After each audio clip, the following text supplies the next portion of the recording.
So, you're a medieval king. Congratulations. Maybe. Let's see how long you last.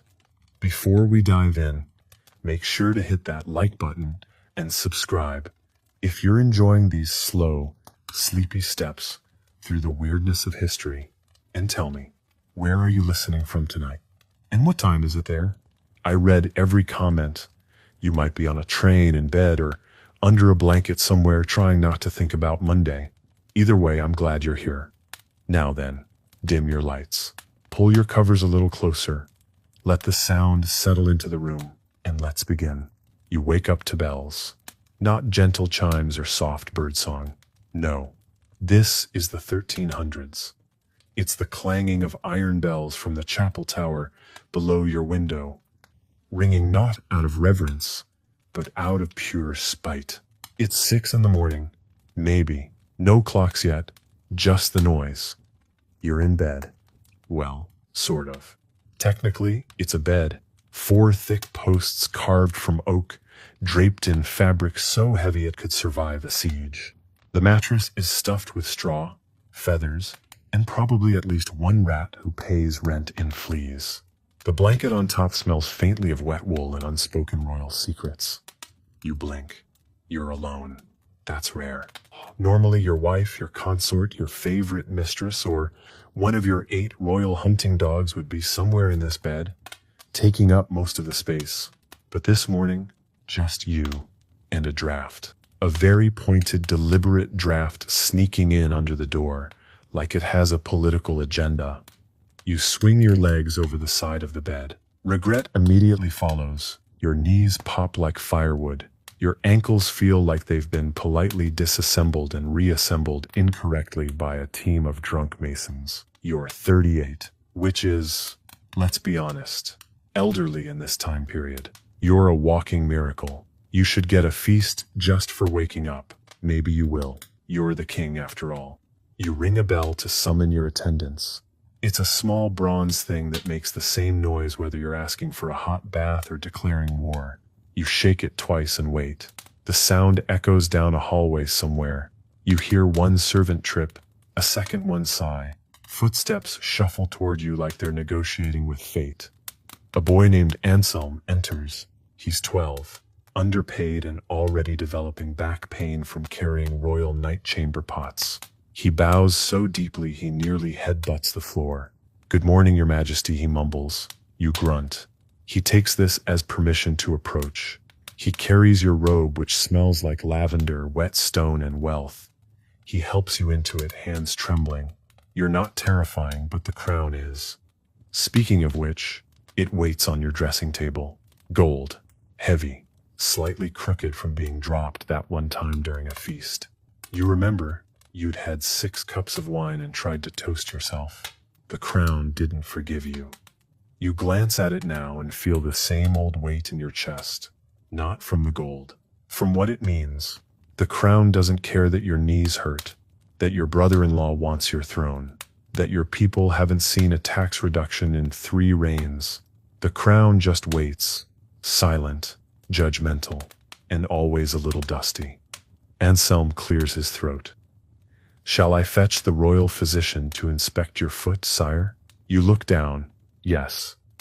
Your royal foot is swollen. Again, red, unforgiving. Probably the venison. Probably everything, but you wave him off. Later.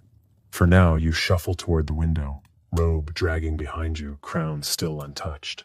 You look out at your kingdom, at the mist curling over the hills, the rooftops glistening with frost, the town waking up beneath your rule. You sip from a goblet left out from last night. It's lukewarm wine and regret. And somehow, despite the gout, the loneliness, the cold, and the endless weight of decision, you still feel like a king. It's not even breakfast, and you already feel like you've lived an entire reign. Anselm is still hovering, nervously brushing lint off your robe that may or may not be alive. You don't stop him. He needs to feel useful, and you need someone to absorb your quiet royal dread. You finally give in, and sit down in the dressing chair, the one with the lion carved into the back, and the seat that creaks ominously every time you shift. You suspect it's a metaphor. 2 more attendants arrive, this time with hot water and oils. They bow. One murmurs, "For the face, your majesty." You lift an eyebrow. "What's wrong with my face?" They freeze, eyes wide. "Nothing, sire, just morning dew." You nod slowly. Morning dew is now court language for bags under your eyes and a beard that's been trying to unionize. You endure the ritual. A damp cloth, oil that smells like crushed rosemary and regret, and a blade so dull it might as well be ceremonial. They shave you like you're a relic, delicate with reverence and zero urgency. You have to sit perfectly still while trying not to sneeze, sigh, or twitch. You're the king. But in this moment, you're at the mercy of 3 men with nothing to lose and 1 sharp object. After, the final layer, the crown. You don't put it on yet. You just hold it. It steps heavier today. Then the door opens, and in comes your Lord Chancellor, voice already mid-sentence, scrolls in hand, powdered wig askew, like it survived a minor storm. He doesn't wait for an invitation. He never does. His name is Everard, and he's the most efficient man you've ever met, and the most exhausting. We have 6 petitions from the guilds, 3 border complaints, a goat theft in Alderwick that somehow escalated to accusations of sorcery, and the bishop is waiting to see if you'll approve a new chapel roof made entirely of lead. You haven't even had breakfast. You wave vaguely. "Bring me the goat one first." He blinks. Truly, you nod. You know exactly what you're doing. You want to delay the big stuff. You want to read about the goat. Maybe laugh. Maybe remember what it feels like to be a human with curiosity instead of a king with ulcers. You're led into the royal breakfast chamber. It's technically called the sunroom, though it receives exactly 2 hours of filtered light through a slit in the stone wall. The long table is already set. Pewter plates, bread that could chip teeth, a roast pheasant that has been roasted again for good measure, and your food taster Benedict, already chewing, nodding gravely. "No poison," he says with his mouth full. You don't even flinch. You just take your seat at the end of the table, miles away from anyone else, and pick up your knife. Breakfast as a king is not peaceful. There are heralds reading the names of people waiting for an audience. There's a scribe, scribbling every bite you take for the official royal diet log. Why? You're not sure. There's someone announcing today's weather as though it's news from a battlefield. Fog approaching from the east, possible rain near the barley fields. Wilfred the steward brings a tray of jams, bows, and asks if you'd prefer gooseberry, blackberry, or the royal favorite, onion and plum. You say nothing for a moment. Just stare at him. He wilts. You choose gooseberry. You always do. But he has to ask every single morning. By the end of breakfast, your shoulders are tight, your foot is throbbing, and your mind has already fought 6 imaginary battles and 1 none. But you rise, because the crown is waiting, and kings' dons get to rest. They just get better at pretending they did. You step into the great hall like you're about to go to war. Because, in a way, you are, not with swords, not with horses and banners, but with words, with requests, with complaints delivered by people in robes who haven't done a day of physical labor in their lives, but still talk like they've carried the kingdom on their backs. You sit at the high-backed throne at the head of the hall and try not to groan too loudly. The throne itself is terrible, not metaphorically. It is quite literally a wooden torture device with cushions so thin they might be painted on. The armrests dig into your ribs. The back is carved with lions that seem to judge your posture. You shift once, regret it instantly. The room fills with voices, murmurs, footsteps, the sound of men in boots trying to sound more important than they are. The courtiers begin to line up. A man from the fishing guild bows and presents a scroll. He talks about boat taxes, then something about eel rights. You're not sure. You nod politely while your mind drifts to the pheasant you didn't finish at breakfast. Willett, your royal falconer, appears next. He's still got feathers in his beard, and a look on his face like he just remembered something very important, but refuses to say it. Your Majesty, the hawks have taken a liking to the Chancellor's wigs. I believe it's a divine sign. You blink at him. A sign of what? He considers this. The collapse of judicial vanity? You sigh. Tell them to aim lower next time.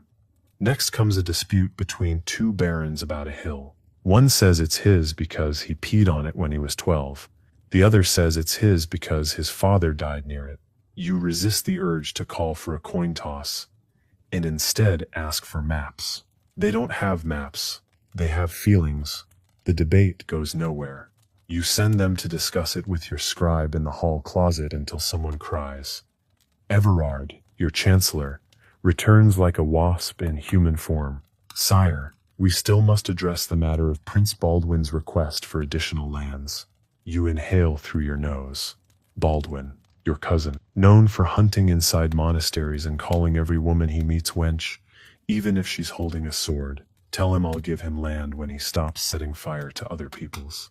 The bishop enters next, robes so long they've collected half the castle's dust.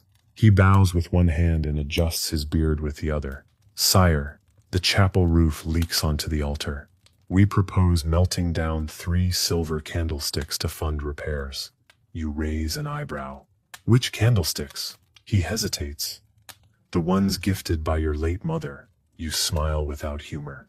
Then I propose you find a new roof and keep your hands off my mother's candlesticks. You don't get up. You don't shout. You don't storm out. But the room falls quiet anyway. That's the power of the crown. You can wound with a whisper. At midday, you finally rise stiff, sore, drained. You're ushered to a side room for a moment of reprieve. A steward offers wine. You accept without speaking. You sit in a smaller chair, less ornate, more merciful, and drink in slow gulps. The fire crackles nearby. You stare into it. This is your kingdom. This hall, these voices, this noise. And though it exhausts you, though it gnaws at your patience like a bored terrier, you belong to it, just as it belongs to you. You remain in the solar longer than planned. The fire has softened your joints a little, and the wine, imported, sharp, expensive enough to offend the peasants, is taking the edge off your temper. You swirl it in the goblet like it's going to give you answers. It doesn't. It never does. The room is quiet, except for the fire and the sound of someone sneezing in the hallway and pretending they didn't. You think about ignoring the afternoon session entirely, just not showing up, pulling your robe tighter, drawing the curtains, and claiming a noble illness. The king has a humoral imbalance, Everard would say. He requires rest, leeches, and boiled roots. No one would question it. Not publicly. But you don't. Because kings don't get to disappear. Not unless they want their cousin Baldwin to slide onto the throne while they nap. You stand, slowly, one vertebra at a time. Your knees sound like a basket of walnuts being stepped on. You wince. You're starting to suspect the royal physician is avoiding you out of professional shame. You may be the only king in history with a limp caused by ceremonial dancing. You pull your robe tighter and step back into the corridor. The castle is buzzing now. Servants bustle past like bees with bad posture. A messenger from the north has arrived and looks like he's been dragged here by a mule and the will of spite. He smells like wet leather and anxiety. He bows so low his cap nearly catches fire from the torch beside him. A report from the border, sire. You take it, unroll it. It's smeared, damp, and mostly legible. There's trouble again. There's always trouble. Bandits, this time, or rebels, or just hungry farmers who got tired of watching tax collectors ride past on horses fat from the king's grain. You stare at the paper. You know what Everard will suggest. Send troops, show strength, make an example. But you remember what your mother once said. You only scare people into silence, not into loyalty. You fold the scroll and tuck it away.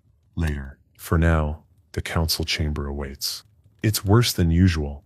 Everyone's talking at once. Maps are unfurled. Coins are scattered on tables to represent troops. Someone's arguing about harvest projections. Someone else is mad about hay. Hay. You close your eyes briefly. Breathe. Imagine you're anywhere else. On a boat, in a tavern, even in a muddy field as a common man. If it meant 5 minutes of peace, you raise a hand. Slowly, the room quiets. No need to yell. Your silence has more power than their noise. We will send riders north, you say, but with grain, not swords. Let them eat first. If they burn it, then we march. Everard bristles. The bishop frowns, but no one speaks. And just like that, you've bought yourself a little more time, a little more quiet, and maybe, just maybe, a little more sleep tonight. The meeting ends with a slow unravel. Council members shuffle out like monks after a sermon, all pretending they weren't just 2 minutes away from drawing swords over wheat tariffs. Everard lingers, of course. He always does.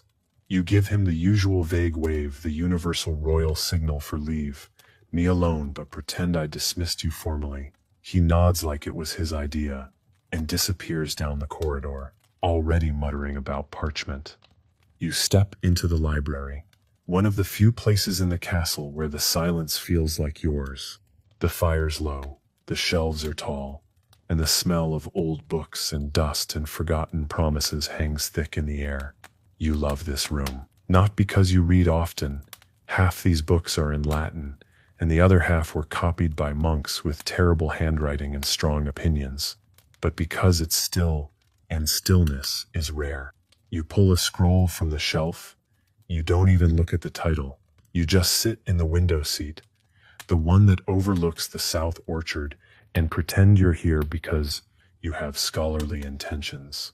Really, you just want to sit and not be asked a question. You unroll the scroll and let your eyes blur over it. Something about irrigation, possibly poetry. Hard to say. Down below you see the orchard keeper chasing a goose with a broom. You watch, expressionless, as the goose wins. Again, you suspect the goose may be possessed. You make a mental note to bring it up with the bishop, right after you approve his roof of silver-plated hubris. Your stomach growls, loudly. And now you realize you never finished breakfast, or lunch, or anything that wasn't politically seasoned. You think about calling for something simple. Bread, cheese, a boiled egg that doesn't come with a garnish the size of a boat sail. But you already know what would happen. 5 servants. A silver platter. 3 courses. Applause. You stay hungry. That's easier. There's a knock on the frame of the door.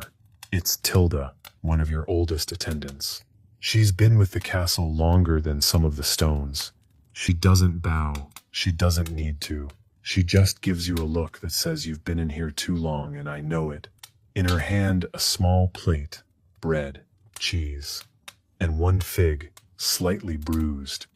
She sets it on the table beside you without a word. You glance up. Thank you. She grunts, then walks out.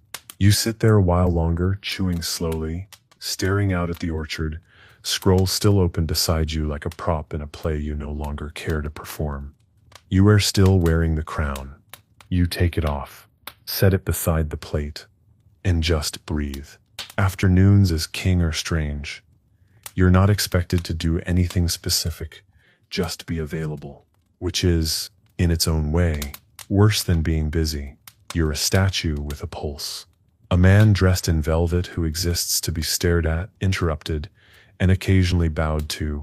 Most days you wander the quieter wings of the castle, not because you have business there, but because it's one of the few places where people don't find you. Today you end up in the gallery. It's long, cold, and lined with portraits of your ancestors, most of whom look like they died of either boredom or gout. One of them, your great-grandfather Alaric, is painted holding a scepter with one hand and a squirrel with the other. No one knows why. You've asked. No one answers. You pause before your own unfinished portrait. It's been stuck in progress for 6 months. The painter is afraid to finish the eyes. They change too much, he said once. You're not sure if it was an excuse or a compliment. Maybe both. Right now, it just means your painted face has a very detailed nose and a disturbingly blank stare. You keep walking. The guards nod as you pass. One sneezes and tries to bow at the same time, nearly hitting the stone wall. You nod, pretending not to notice. It's strange how exhausting it can be to be noticed everywhere and still not really seen. You step out into the small courtyard. The sun's low, and it spills gold across the cobbles like someone spilled treasure and didn't bother picking it up. You sit on a bench, one that creaks, because of course it does. Everything in this castle creaks, including your knees. A child runs by, someone's son. He doesn't bow, doesn't stop, just laughs and chases a stick like it's a dragon. You watch him, remembering a time when you did the same, before crowns, before councils, before waking up every day with a list of people who need you to decide what kind of bread they're allowed to sell in their village. You close your eyes for a moment, just to listen. There sits a bird, in the ivy above the wall. A soft breeze moving through the trees. Distant clang of training swords down in the yard. And for a fleeting moment, no decisions to make. No titles, no duty. Just you, sitting, breathing, being. The moment doesn't last.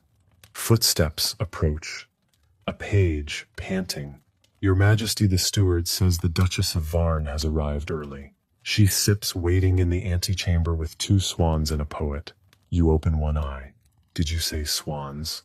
The page nods. Yes, sire. One sips wearing a ribbon. You sigh. Stand. Brush off the crumbs from your lap. Pick up the weight of your title again like it's a second cloak.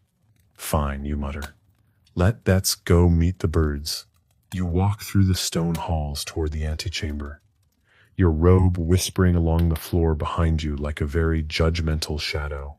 The steward greets you at the door with a bow so deep you fear he might never return upright. She's in a cheerful mood, he says, voice low, and she's brought gifts. You squint at him. Is one of them silence? He pretends not to hear. Inside, the Duchess of Varn is already holding court, despite being very much in your court. She's draped in furs thick enough to smother a small horse, and she's surrounded by an entourage of nervous servants, and one poet who looks like he's lost a bet. The swans, yes, 2 of them, are tethered by delicate cords of silk, and seem remarkably unfazed by being indoors. One is pecking the other. The other is plotting revenge. Your Majesty. The Duchess booms, her voice coated in the honeyed arrogance of someone who owns more land than she's ever seen. How radiant you look. The sunlight favors your face today. You consider telling her the sunlight isn't even in this room. Instead, you bow your head slightly. Your Grace. I trust your journey was interesting. She cackles. One of the swans refused the river ferry, had to ride in the carriage, like a countess. The poet, standing at her elbow, coughs into his sleeve and mutters something about avian nobility. You glance at him. He wears a velvet cap and the vacant look of a man who has survived 3 readings of his own work in the same afternoon. Do you bring word from Varn, you ask, already regretting it. She waves her hand like the subject is beneath her. Trade is steady, grain is fat. My nephew is considering monkhood, and I've discovered a new spice. Red as blood, smells like burnt garlic.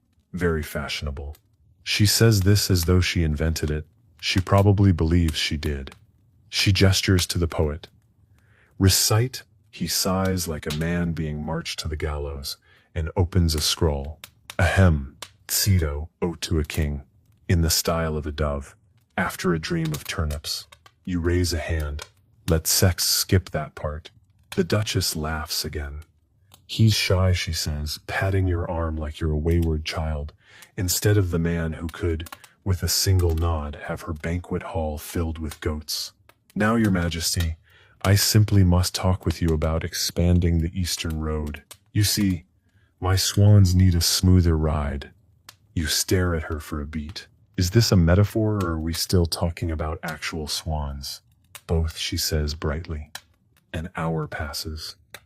You listen to her make demands, offer gossip, flirt badly, and misquote scripture. You sip wine that you don't remember asking for. You nod at all the right moments and resist the urge to fake a fainting spell just to escape the room. Eventually, she stands.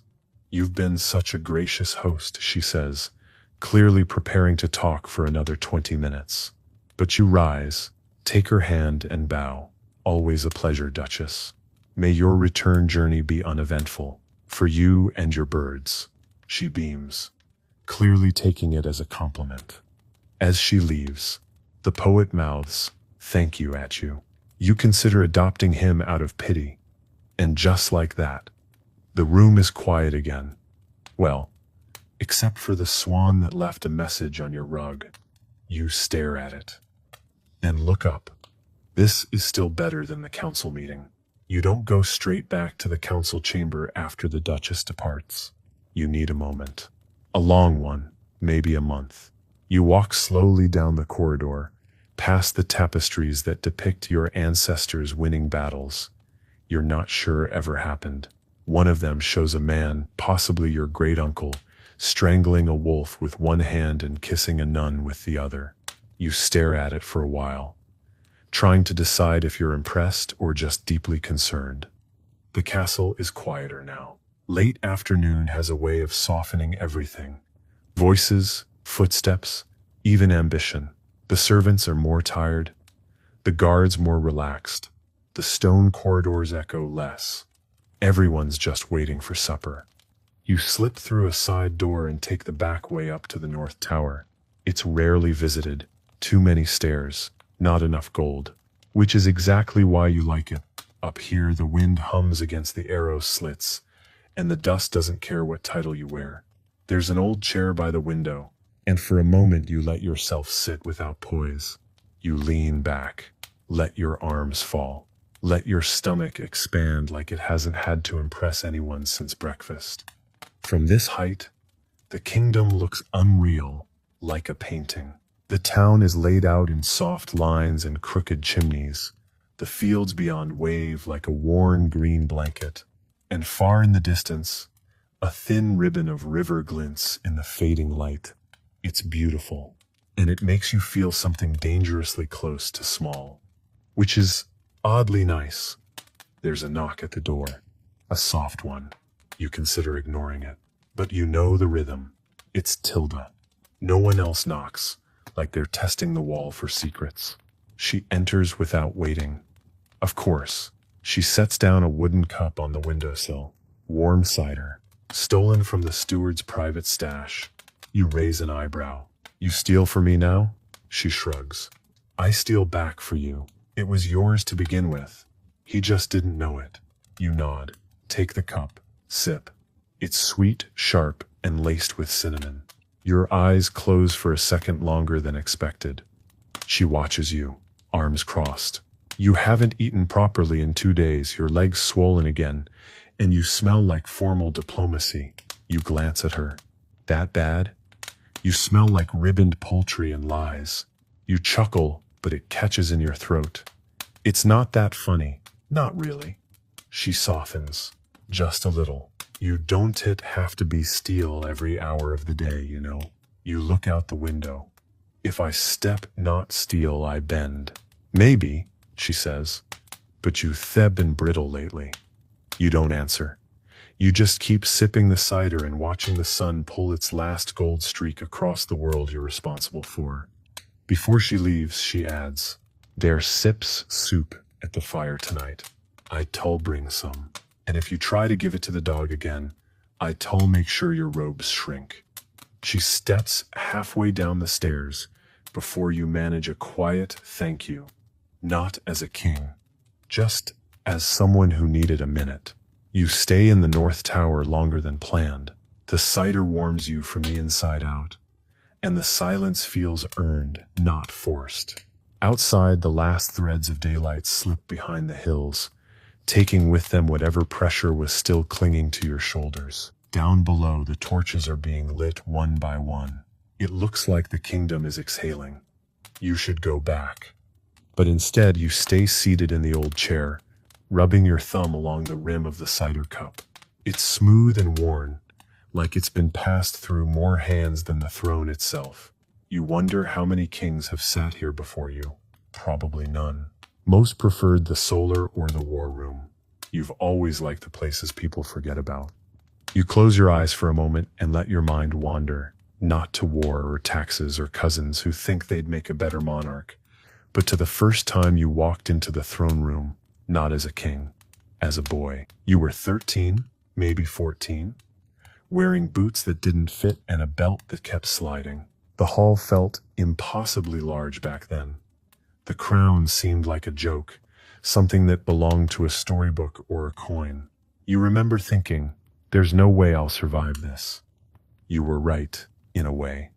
That version of you didn't survive. He grew into someone else. You open your eyes and glance down at your hands. The rings feel heavier now. The calluses from your training days are still faintly there, ghosts beneath soft skin. Your fingers used to hold a bow. Now they hold a scepter and shake from too much writing. From behind the stone wall, you hear faint music. A lute, maybe? Someone practicing, not well. Probably Aldred, the stable boy with dreams of becoming a bard. The tune stumbles, repeats, stumbles again. You smile not because it's good, but because it's honest. There's no performance in it, just trying. There's something comforting about that. You finally rise, joints protesting as always. You're not old, but your bones have questions. You stretch, sigh, set the empty cup down gently on the sill. It'll be gone by morning. Tilda sees to everything. You descend the tower slowly, cloak trailing behind like the ghost of your younger self. The castle is glowing. Now candles in alcoves, hearths burning low, the distant echo of someone laughing in the servants' quarters. You envy them sometimes, not their work, but their ease with each other. At the bottom of the stairs, a scribe nearly walks into you. He stammers, bows, drops a scroll, picks it up, bows again. You wave him off gently. Don't sit worry. I was never here. He smiles, a real one, then scurries off. And for the first time today, you feel less like a king, and more like a person wearing a crown that finally fits. The castle changes at night. It exhales. The stones seem warmer, the torches lower, the footsteps softer. You make your way through the halls not like a monarch surveying his domain, but like someone slipping back into something familiar. You don't need a procession. You don't want one. The guards nod but don't follow. Tilda must have told them. It's that kind of night. You pass the chapel, quiet now except for a single flickering candle and the faint scent of old incense and even older confessions. Someone's inside, whispering a prayer that probably has nothing to do with you, and for once, that's a relief. You enter the lower hearth hall, a tucked-away chamber near the kitchens, where the air smells like ash, onions, and the past. It's where you go when you want to eat without being watched. No trumpets, no feast, no taster waiting to die heroically. Just a bowl, a spoon, and enough space to sit without needing to sit up straight. Tilda's already there. Of course. She gestures to the seat closest to the fire and hands you a bowl before you even say anything. It's hot, thick, and full of things you can actually name. You eat in grateful silence, letting the warmth of the broth chase the chill from your spine. Still wearing the crown, she says eventually. You reach up, startled, and then laugh. It's become such a part of you that you forget it's there. You pull it off and set it on the bench beside you. It looks oddly small now, like something a child might pretend with. Tilda pours something dark and strong into a second cup and hands it to you. Careful, she warns. It bites on the way down. You sip. It does. But it also numbs your gums in a comforting way. You raise the cup in her direction. You could rule, you know. She snorts. I already do. You're just the figurehead. You nod. You're not entirely sure she's joking. Willett appears not long after. somehow managing to track soup by scent alone. Ah, royal leftovers, he says, settling in beside the fire and stretching like a cat that survived too much weather. Tilda, you absolute goddess of broth. Your soup makes me believe in a future I have no evidence for. He's followed by Godric, who doesn't speak. He just sits, pours his own drink, clinks his cup against yours. Once, a toast without words. You sit together, king, servant, falconer, soldier, in a room that never asks questions. The fire crackles, the bowl's empty, the night deepens. And for a little while, no one talks about kingdoms or decisions or what waits beyond the castle walls. You pour just people, breathing, eating, warming your bones beside the fire. And in that quiet, with the crown resting beside you instead of on your head, you feel something rare. Rested. The fire has burned down to thick, glowing coals by the time the others drift off, one by one, like candles snuffed without ceremony. Willett goes first, claiming something about a dream he left unfinished last night. He bows dramatically, nearly trips over the bench, and shuffles off, muttering about golden geese and warm ale. Tilda yawns and stands with a grunt, pausing only to take your empty bowl and scowl at how little you ate. Next time I'll pour it down your throat myself. You smile barely. Wouldn't be the first time. She raises an eyebrow. Won't be the last. Then she's gone. Godric remains for a while longer, the way old stones remain after everything else has moved. He doesn't speak, just stares into the coals like they owe him an answer. When he leaves, it's with a quiet nod. No words, just shared understanding, the kind you only get after years of standing in the same storms. Now it sets just you, and the fire, and the crown, still sitting beside you, glinting faintly in the ember light. You pick it up, slowly, turn it over in your hands. It's heavier than it looks, even without the symbolism. Cold gold, set with stones that you're not sure you could name anymore. Once, you stared at this thing like it held all the power in the world. Now, it feels more like a responsibility that never puts itself down. You think about the decisions you made today, the ones you delayed, the ones you dodged. You think about the Duchess and her swans, about the young boy chasing the stick in the courtyard, about the border scroll you still haven't answered, about the woman you nearly married years ago, who didn't want a throne, just a garden. Your life is a chessboard, and most days you're pretending to know which piece does what. You set the crown down again, gently, not out of disrespect, but because you know you'll need it tomorrow, and tomorrow will come. You rise slowly, the bench creaking in protest. Your joints ache.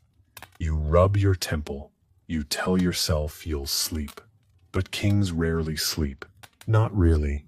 They rest in pieces, in borrowed hours. You leave the hearth room through the side door, the one the guards forget exists. The corridor is dark, torchlight flickering like it's trying to whisper secrets to the walls. Your footsteps echo, softer now, slower. No one's watching. You don't need to perform. You reach your chambers. The door is slightly ajar. You pause. Listen. Nothing. Just the low hum of castle silence. You step inside. The bed is large, empty, already turned down by hands you didn't see. You sit on the edge. Untie your boots. Exhale through your nose. Your head feels too full and too hollow at the same time. You lie back. Let the dark settle over you. And before you drift off, you whisper to the ceiling, almost amused. Let's see if I get it right tomorrow. Morning finds you the way it always does. Uninvited, a little rude, and entirely too early. You wake before the bell, which is both suspicious and cruel. There's a window high in the corner of your chamber, just enough to let in a sliver of gray light and a draft that seems personally offended by your existence. Your eyes open slowly. You stare at the ceiling beams, waiting to remember who you are today. For one glorious second, you almost forget you're king. Then your foot cramps, your back protests, and your bladder reminds you that royalty has nothing on biology. You sit up with the grace of a sack of barley. The mattress groans. It's been restuffed twice this year, and still manages to feel like sleeping on guilt and horsehair. You swing your legs over the side, and immediately step on something cold. A scroll, of course. Why wouldn't your nightstand be leaking royal paperwork? You rub your eyes.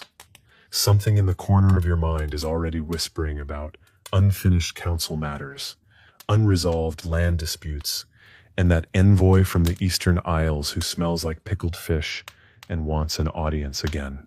You inhale, exhale, swing your shoulders once, twice. The joints pop like kindling. There's a knock at the door. Not loud, not soft, just insistent. It's Anselm. You don't even need to ask. Enter, you mumble, still blinking the world into focus. The boy shuffles in with a tray. Porridge, bread, buttered bread, a single boiled egg, one piece of fruit that looks optimistic about its own freshness. Breakfast, sire, he says, eyes on the floor. He always looks like he expects to be yelled at. You don't yell, you just nod. He sets the tray down carefully like it might explode. He hesitates. Then, the steward says the bishop is waiting. Of course he is. You take the bread, chew slowly and mutter around it. Let him wait. Anselm hesitates again. He wants to say something. You glance up. Out with it. He fidgets. Did you sleep well, Your Majesty? You blink. It's such a normal question it nearly catches you off guard. You nod. Slowly. Well enough. He nods too. Like that answer matters to him. Maybe it does. He turns to go. Stops again. One of the kitchen boys says there's a cat nesting in the chapel roof. You raise an eyebrow. Is it pregnant or pious? Unclear, he replies seriously. Then he's gone. You finish the bread. Leave the egg. You've never liked eggs in the morning? You rise, stretch, and shuffle toward the robe waiting by the fire. You drape it over your shoulders. The crown, for now, stays on the table. You stare at it, let it stare back. And then, quietly, you mutter, you and I again then. Another day, another roll, another round of pretending you're not as tired as you feel. By the time you reach the throne room, the hall is already alive. Not lively, just alive. Buzzing with voices, papers rustling, boots clacking, and the faint smell of too many bodies trying to act like they didn't just sprint here to be early. The herald announces you in the usual voice, booming, theatrical, about 2 syllables too long on your name. You wonder, not for the first time, if he practices his dramatic pauses in front of a mirror. Probably. You walk the length of the hall slowly. Not out of pride, but because your left knee is sending you warnings. You've stopped trying to disguise the limp. Everyone's seen it. Pretending otherwise just makes them nervous. The throne sits on its raised dais, like it always does, looming cold, built to be more statement than seat. You ease down into it, biting back a wince. The cushion is still too thin, and the carved lions on the arms are still just as judgmental. You adjust your robe, shift your shoulders, pick up the scepter. Everard is already mid-scroll, eyes alight with bureaucratic glee. First item, sire. The grain merchants of Westmere request a reduced levy, citing the unusually damp spring. They've included samples. You raise an eyebrow. They sent wet wheat, he nods, in a pouch. Slightly moldy, you wave him on. Tell them I admire their commitment to theatrics. But no. Next, a visiting knight from the south. Sir Elric something, broad-shouldered. Hair like a sunset. The kind of man bards write about because he makes for easy metaphors. He bows, flourishes, and offers you a sword you don't need. For your glory, sire. You resist the urge to say you already have a drawer full of glory swords, and most of them are decorative. Instead, you nod. Put it with the others.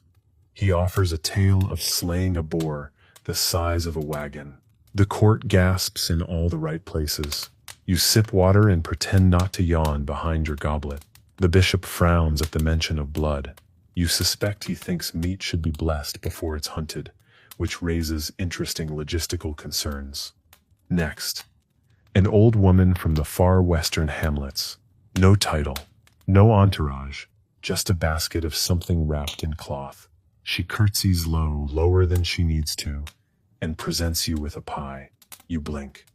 "Is this for me?" "For your table, sire," she says, "and your patience. You've not raised taxes in our village in 3 winters. We noticed." You pause. You weren't aware. Not directly. That was someone else's chart. But you nod and take the pie. It smells like cinnamon and something deeply humble. After she leaves, Everard leans in. "Should I test it for poison?" You glance at him, touch the pie, and I still have you taste every ink bottle in your office. The day drags. There are disputes about grazing rights. One man insists his neighbor's goats are haunted. Someone else presents a poem about tax reform, which is the cruelest thing you've ever had to pretend to enjoy. By the end of it, your throat is dry, your neck aches, and your face has frozen into that half smile you wear when people are watching. You rise. The court bows. You walk slowly back through the hall. And as you exit, tucked beneath your arm, the warm weight of that pie. You don't go straight to your quarters. Not yet. The court disperses behind you like a wave finally hitting the shore, pages scattering with scrolls, guards shifting back to their posts, and nobles peeling off into alcoves to whisper and pretend they're not whispering. Everard follows for a few paces until you slow just slightly. That's enough. He takes the hint and peels off toward his records chamber, no doubt, to alphabetize accusations or file a report on your facial expressions. The pie is still warm. You hold it in both hands, walking slowly down the lesser-used corridor that leads to the old map room. It's one of those spaces no one's touched in years. Too drafty for meetings, too remote for eavesdropping, and full of parchment that smells like history and mildew, which is frankly perfect. The door creaks open, like it's surprised to be used. You step inside. The windows here are tall and narrow, dust streaking the light across the room in pale beams that cut through shadow like forgotten banners. Maps hang on the walls, some curling, some cracked, all out of date. You once ordered someone to update them. They nodded and promptly did nothing. You never followed up. You sort of like them this way. They're honest. You settle into a worn leather chair at the corner table.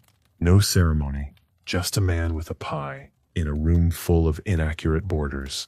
You unwrap it carefully. The crust's a little rough. The filling, a swirl of spiced fruit and something nutty, smells like it was made by someone who didn't rush. You break a piece off with your hands. No plate, no silver fork, no applause. And it's good. Not noble good. Not prepared by a chef who studied under a duke. Good. Just real.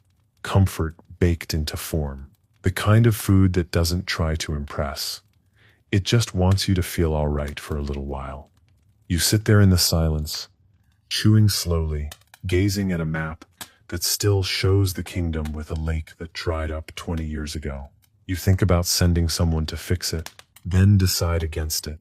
After the second bite, you realize your shoulders are lower, your breathing slower, and no one is asking anything of you. You think of the woman who brought it, the way she said we noticed. You wonder if she'll ever know what that meant to you. A breeze sneaks in through the cracked window. You close your eyes, let it brush past your face, just for a moment.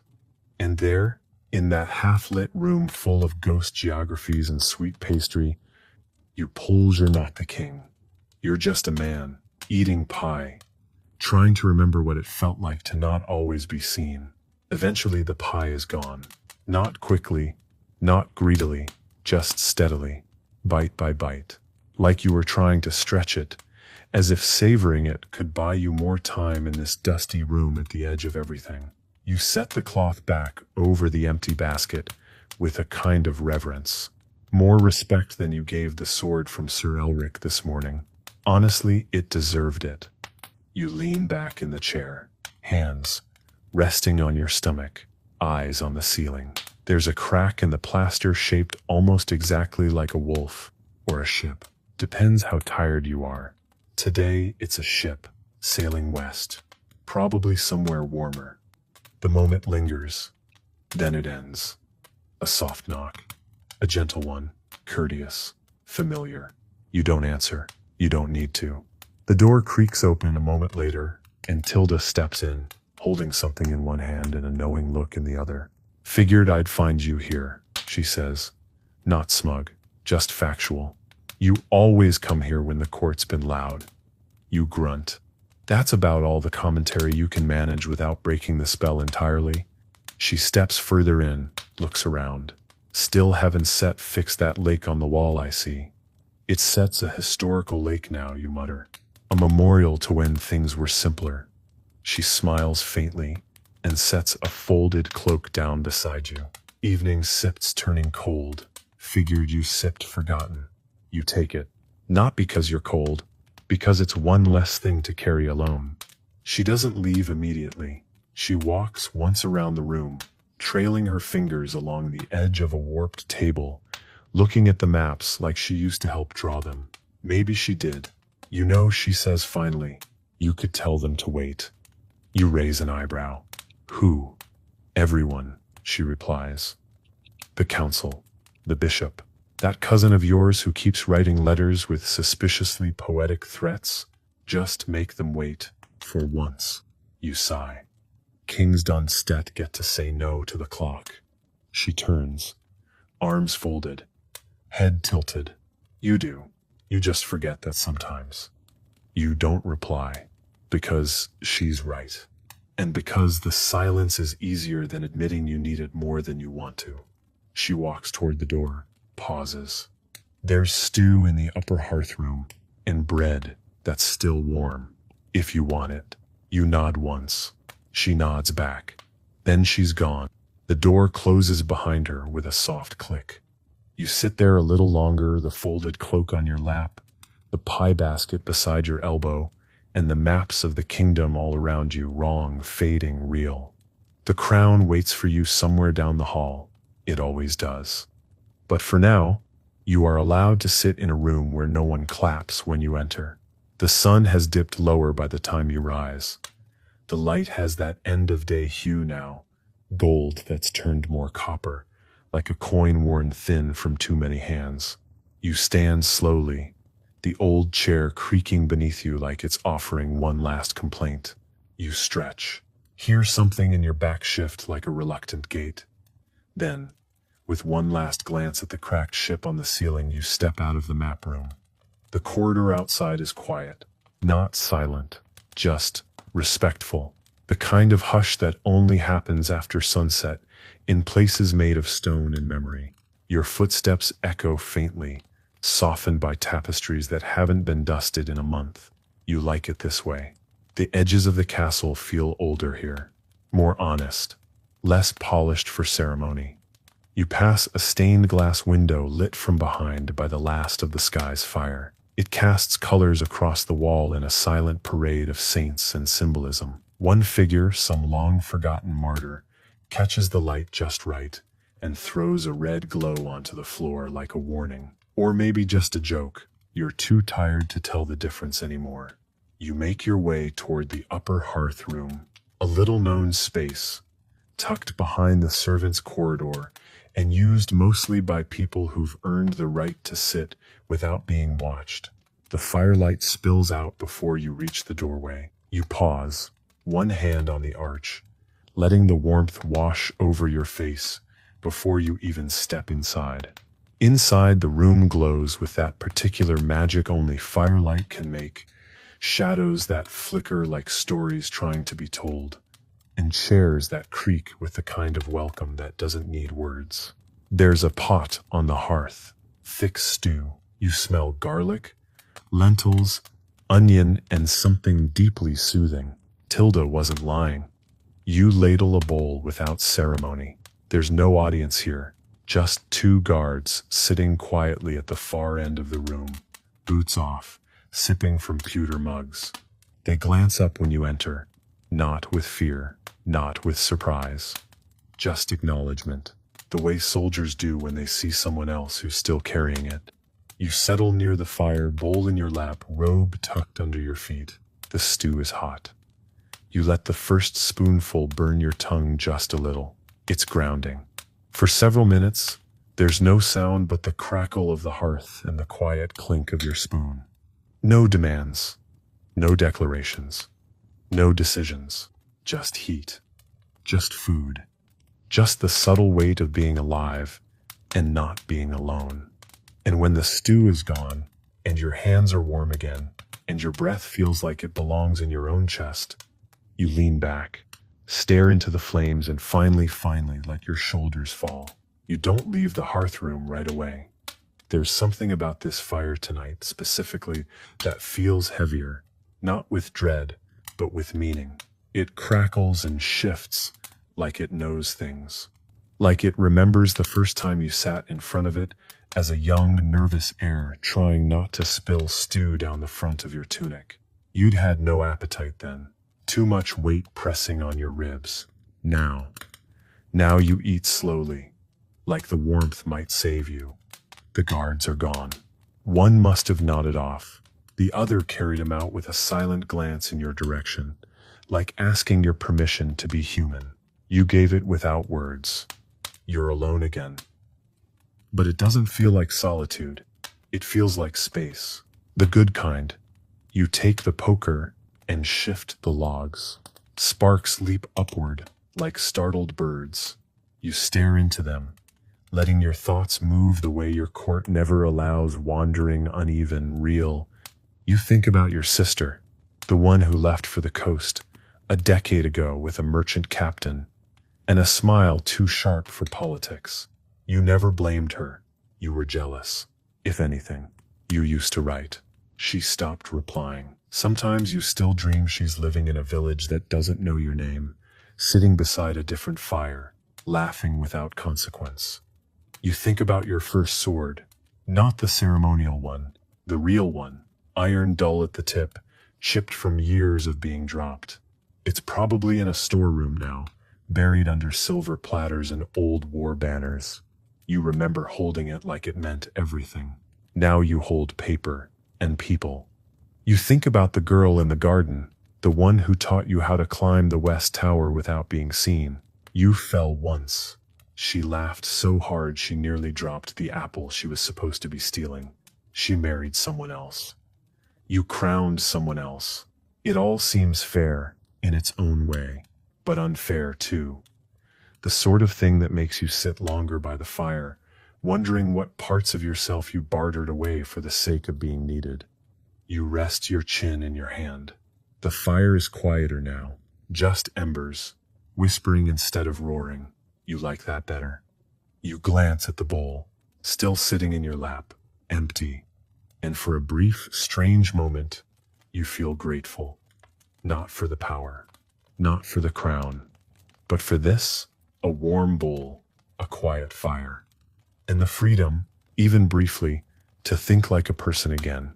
The fire has fallen low, just glowing coals now, deep orange, pulsing, like the breath of something ancient. You don't move yet.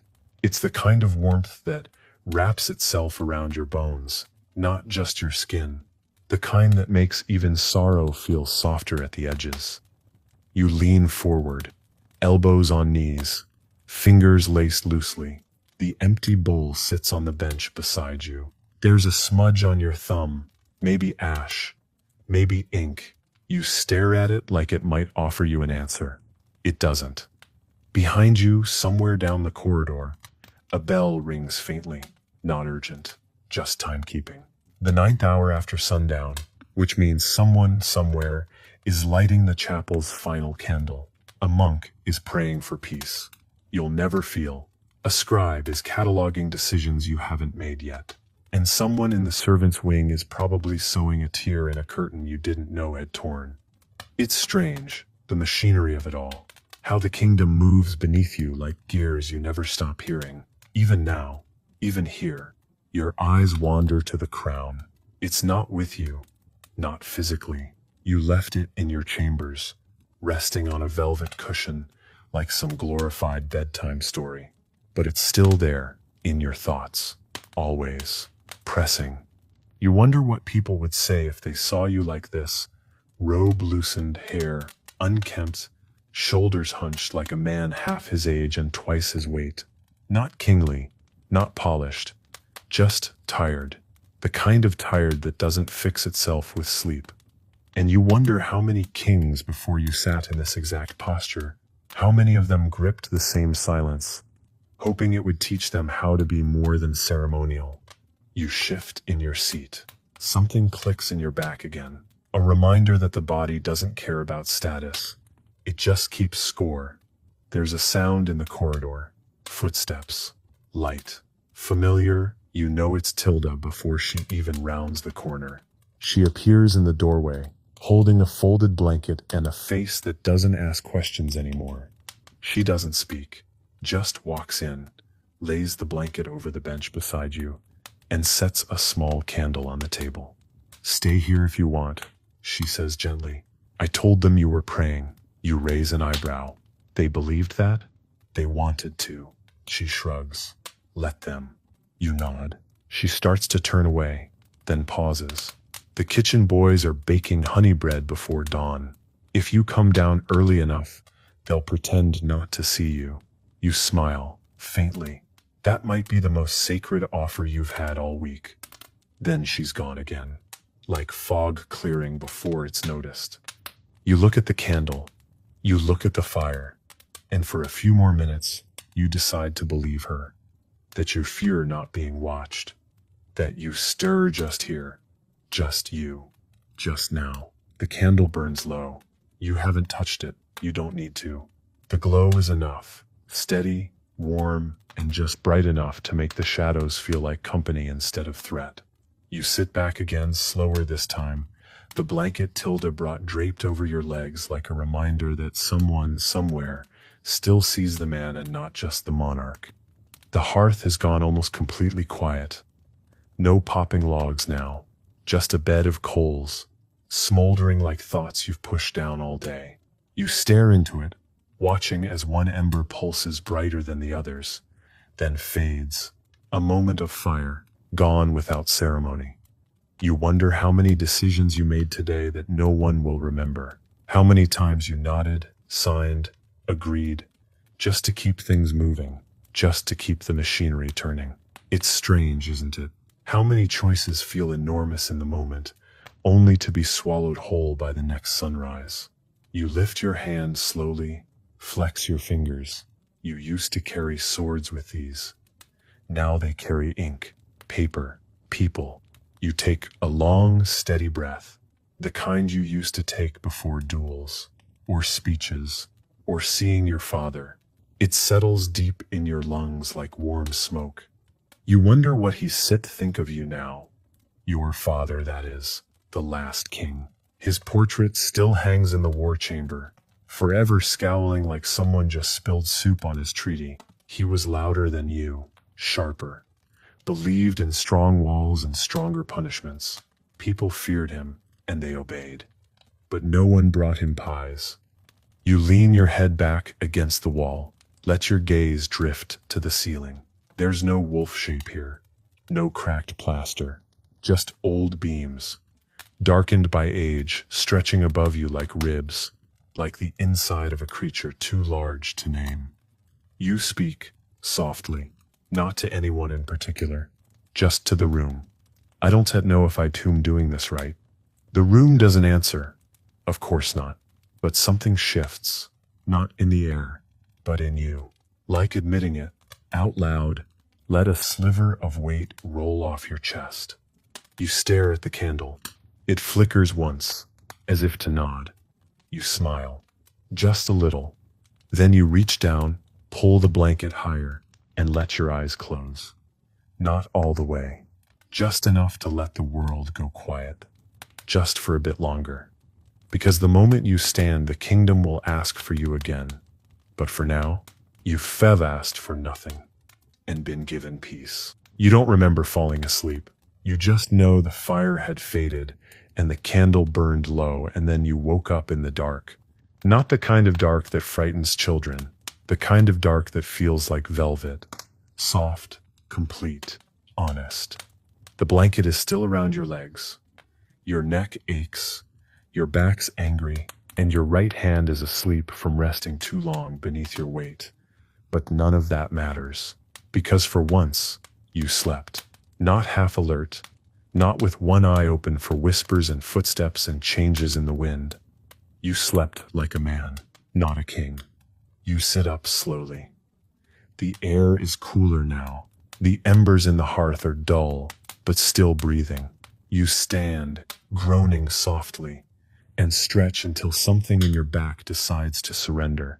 There's no one to see you wince. No one to laugh or worry or offer you a tincture that tastes like boiled dirt and regrets. You glance at the table. The candle's gone out. Wax pooled around its base like a collapsed crown. Fitting. You pick up the blanket and fold it roughly. Not well. Just enough to feel like you respected the gesture. You leave it on the bench where you found it. It'll be gone in the morning. Tilda will see to it. She always does. The hall outside the hearth room is nearly silent. One guard posted at the end, half asleep, half ashamed. You walk past him without comment. He straightens, nods, doesn't meet your eye. You don't expect him to. You look tired. You are tired. And there's a strange power in letting people see it now and then. You return to your chambers without fanfare. No procession, no announcement. Just your steps and the faint rustle of your robe. The door creaks open at your touch. Inside, the room is exactly how you left it. Crown still resting on the side table. Goblet untouched. Robes laid out for tomorrow by hands that know your habits better than you do. You walk past all of it. You don't light a candle. You pull back the thick covers, heavier than they need to be, and slide into the bed. It's not warm, but it's yours. The mattress gives beneath you grudgingly. You lie back, stare at the ceiling, and you feel it again. That quiet, that weightless moment between one day and the next. The kingdom is still there, the throne, the maps, the questions, all of it waits. But tonight, they can wait a little longer. Because tonight you slept near the fire and remembered who you were before the crown started whispering. And you didn't disappear. You endured. You wake to the sound of voices outside your door. Muffled, low, urgent but polite, like someone's trying to convince the morning not to be a disaster just yet. You blink slowly, letting the haze of sleep fall away in layers. The stone ceiling above you is pale with early light. The crown on the side table hasn't moved. It never does, which is somehow worse. You sit up, slowly, carefully. Your body makes the same noise as your old war boots, worn, creaky, reliable. The air in the chamber is still. Not cold, not warm, just indifferent. There's a knock. Not the quiet kind from someone who wants to be ignored. The kind that means something's already waiting. Enter, you say. Your voice rough as bark. The door opens, and Everard steps in, hair already combed, robe immaculate, scrolls tucked under one arm like he's afraid the information might flee if he lets go. Apologies for the hour, sire. There's steps. Been movement on the northern border. Of course there has. You swing your legs out of bed. The floor is cold. It always is. You glance at the basin of water nearby. Decide against washing your face with something that feels like it was stored in a glacier. You reach for your robe instead. Thick, lined, and already warmed. Someone's been in. Early.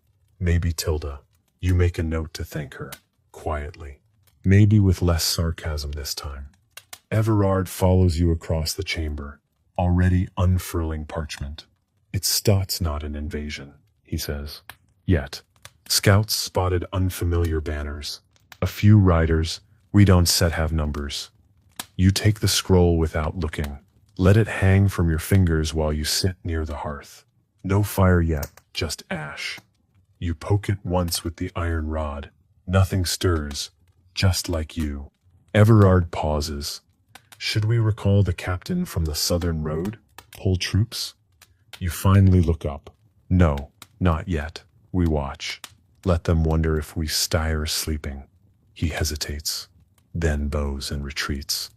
As always, backward and stiff, like someone who's been taught that the back of the king's head is sacred ground. You sit there for a while, robe drawn tight, scroll unread in your hand. It stuts not fear. It stuts not dread. It sits tired calculus. Because you know what happens next. You've seen it play out 100 different ways. A single wrong decision sparks 10,000 funerals.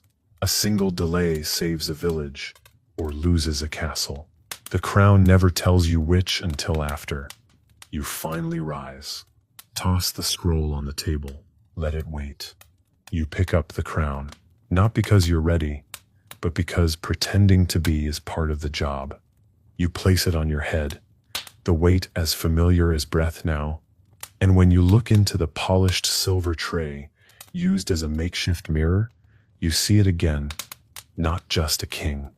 A man shaped by obligation, held up by duty, still standing. You leave your chambers with the crown settled on your brow and the robe draped heavy over your shoulders, like it's trying to remind you who you are. The castle's corridors are cooler in the mornings, still waking up, like everything else. Fires haven't been built in every grate yet. The stone breathes cold. Your breath puffs in front of you as you walk, ghost-like. Servants nod and scatter. Guards straighten. Pages press themselves to the walls like nervous ivy. It's not fear. Not exactly. It's that quiet reverence people carry when they've convinced themselves you know what you're doing. You pass by a boy carrying a tray of apples. He drops one when he bows too fast. It rolls toward your foot and stops. You bend slowly and pick it up. You hold it out. He takes it back with shaking fingers. You nod once. That's all it takes. He'll talk about this for a month, like it was a miracle. You keep walking. Down past the tapestry of the Battle of Dunfield, where your great-grandfather is painted beheading 2 men at once, even though the records show he mostly negotiated and got dysentery. The colors are faded, but the story stays bright. That's the way of these halls. History here is only accurate if it flatters. You reach the council chamber and pause. You always pause. Not for drama, not even for nerves, just to remember. You put your hand against the doorframe, feel the old grooves in the wood. Imagine, just for a heartbeat, that you could walk past it, down the stairs, out the gate, into a day that isn't shaped by decisions and signatures and faces pretending they like you for reasons that start with politics and end in inheritance. But you don't walk past. You never do. You enter. The room rises. They always rise. Even when you're 5 minutes late. Even when you're wearing the same robe as yesterday and your hair looks like you argued with your pillow and lost. You wave them down before anyone starts bowing too hard. Everard clears his throat. The scouts have confirmed the riders were from Garland. No official crest, but their colors match. He hands you another scroll. Their emissary is waiting in the outer court. You glance over the parchment. You already know the script. A veiled threat. A request for land they know they won't get. An apology for accidental trespass. The usual dance. You lower the scroll slowly. Look at your council. At the bishop. Already annoyed. At the general. Already planning a march. At the treasurer calculating how many horses you can afford to lose without upsetting the market. You say nothing. Because in this moment, your power is in the pause. And they all know it. The emissary is waiting in the outer court. Just as Everard said, you can see him through the archway. Tall, overdressed. Expression so neutral it almost looks smug. He's flanked by 2 guards who are clearly more muscle than mind. and behind him stands a scribe with ink-stained fingers and the wary look of someone who knows a poorly chosen word could start a war. You don't approach immediately. You let them wait. A king's silence is more valuable than gold. It costs nothing and buys fear. When you finally step into the sunlit court, the emissary bows just low enough to be considered respectful and just shallow enough to remind you he thinks he sets your equal. Your Majesty, he says, his voice as smooth as oiled leather. What a pleasure to stand in your kingdom again. Again, you repeat, voice calm, eyes fixed. I must have missed your last visit. I assume it went as poorly as this one will. He smiles. It sits a politician, sits smile, all teeth, no warmth. Let sits not waste time. My Lord of Garland seeks peace. You raise an eyebrow. By sending riders across my borders without warning. They were scouts. Defensive precaution. You step closer. Just one pace. Enough to make the space shrink. Peace doesn't ride in with steel. It knocks on the gate with open hands. Behind you, someone stirs. The general, probably nodding, like a pleased vulture. The emissary shifts, adjusting his sash. There was no harm meant. No, you say slowly. But there may yet be consequences. That land belongs to farmers who have buried their sons under its soil. I ask your lord how many graves he intends to walk over on his way to diplomacy. He flinches, just slightly. A twitch at the mouth. You file it away. He offers a scroll. You take it. Unroll it. Read the same tired lines written in the same tired ink. Promises. Requests. Suggestions disguised as generosity. You scan it, then fold it without ceremony and hand it back. Tell your lord this. He may ride near my land, but he will never ride over it. The scribe looks pale. The emissary, to his credit, doesn't break character. He bows again. I will deliver your message with the grace in which it was received. You smile. Faintly. Try not to trip over the border on your way out. They turn. Leave. No one speaks until they're gone. Only then does Everard clear his throat behind you. A strong stance, sire. You turn to him, a necessary one. And in that moment, under the crisp air and the weight of a crown that somehow feels heavier outside than it does indoors, you remember exactly why they still fear you. Not because you yell, not because you threaten, but because when it matters, you never blink. You stand in the court a moment longer after the emissary leaves, letting the breeze comb through your robe and the silence settle back into place. Your counsel is still nearby, waiting, though none dare speak first. That's the thing about power. It isn't always in what you say. It's in how long others wait for you to say it. Finally, you turn back toward the hall. No further meetings today, you say, voice low but unmistakable. Everard starts to speak, thinks better of it, nods instead. He's learning. You walk back into the castle, slow and deliberate, every footstep echoing a little louder than it needs to. There's something about the sound of your own gait on these stones that reminds you you never walk for yourself. Not anymore. Every step is measured, watched, remembered. By the time you reach the solar, the adrenaline has ebbed. Your mouth is dry, your shoulders are tight, and the tension in your chest has turned into a quiet, familiar throb. You shut the door behind you and lean against it. It's not the conversation that drained you. It's the pretending, the performance. Being the steel everyone expects. The unblinking crown, the quiet wrath. You did it well. You always do. But every time you do, it costs you something. Small things, quiet things, bits of softness you've started to forget the shape of. There's a goblet of wine on the table. Someone must have brought it up while you were out there playing king. You sit, drink. It's red, sharp. It's red, sharp. Not the sweet kind. The kind that bites and wakes up parts of your throat that haven't spoken honestly in weeks. You stare at the flames in the hearth. They've already been lit for you. Of course they have. Your life is on rails, prepared, adjusted, anticipated. Even your solitude comes preheated. You close your eyes for a moment. Try to listen for yourself. Not the king, just you. All you hear is a heartbeat. Yours. Slower now. Steady, but worn. There's a knock. Of course there is. Always another knock. You don't answer right away. Eventually, a muffled voice. It sets Tilda. You open the door. She walks in, holding a plate. Bread and cheese, she says simply. You never finished breakfast or lunch. You glance at the plate. It's simple, generous, still warm. I was busy, you murmur. She doesn't argue, just sets it down and pours you a bit more wine. You did well out there, she adds. Didn't that yell, didn't that flinch. I wanted to, you admit. She shrugs. That's how I knew you were doing it right. You almost laugh. Almost. When she leaves, you sit alone again, plate before you, fire beside you, crown across the room like a pet that doesn't come when called. And in the flicker of the hearthlight, you eat.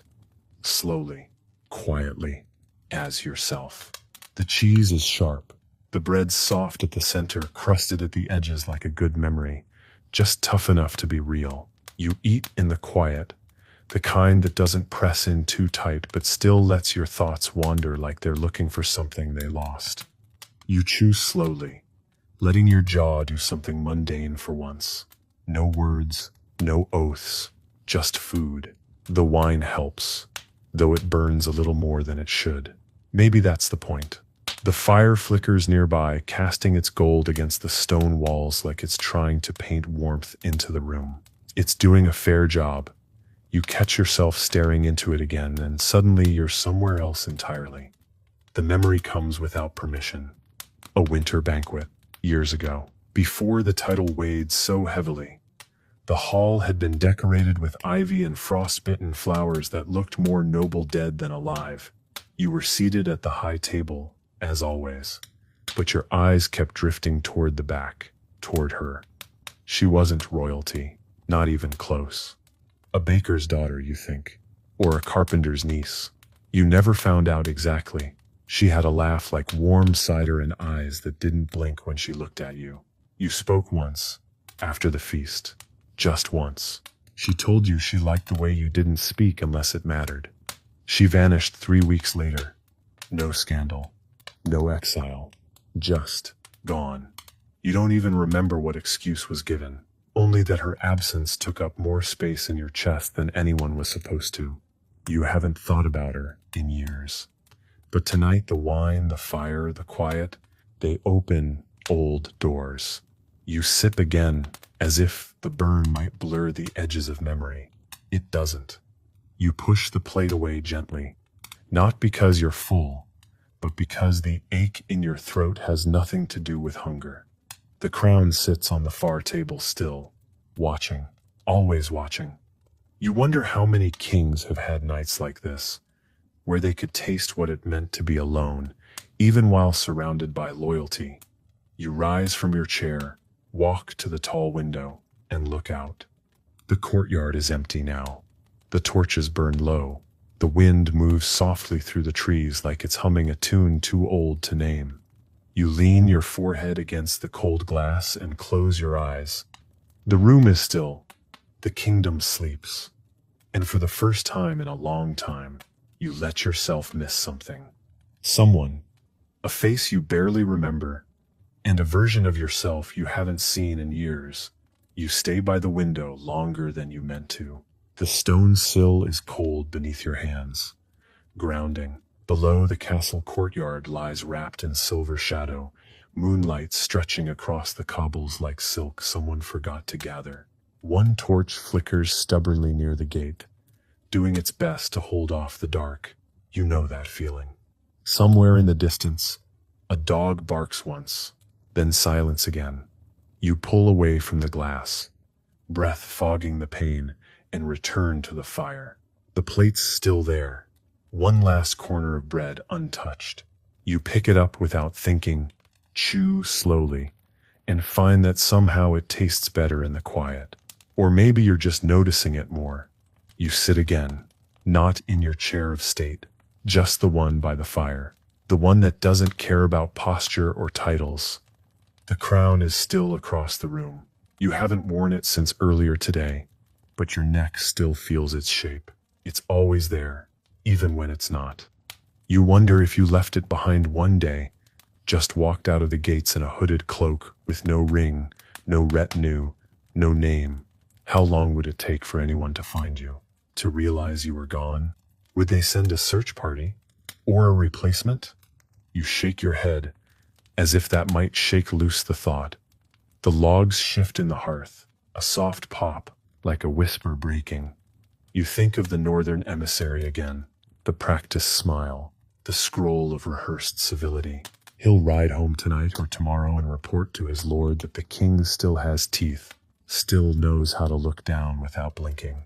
You did what you were supposed to, but no one will mention the moment you sat alone in this room, nursing wine and ghosts, wondering how a man can be feared by thousands and still feel forgotten. The door creaks slightly, not opening, just moving with the draft. You glance at it like you're expecting someone, but no one comes.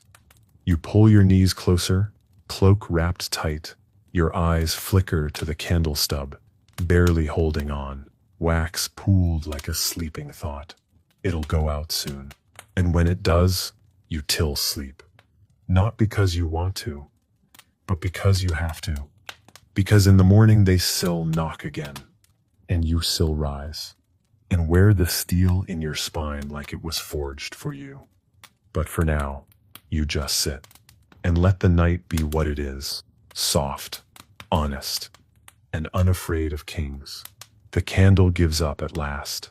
No dramatic flicker, no heroic final breath, just a quiet surrender into darkness, the wick curling into itself like it's tired of trying to be light. You watch it fade. You don't relight it. The fire in the hearth has shrunk too. Coals now, nothing more, breathing slow and red like a tired heart. The warmth still lingers in the stones, but the chill of the castle has crept in under the doors, over the flagstones around your ankles.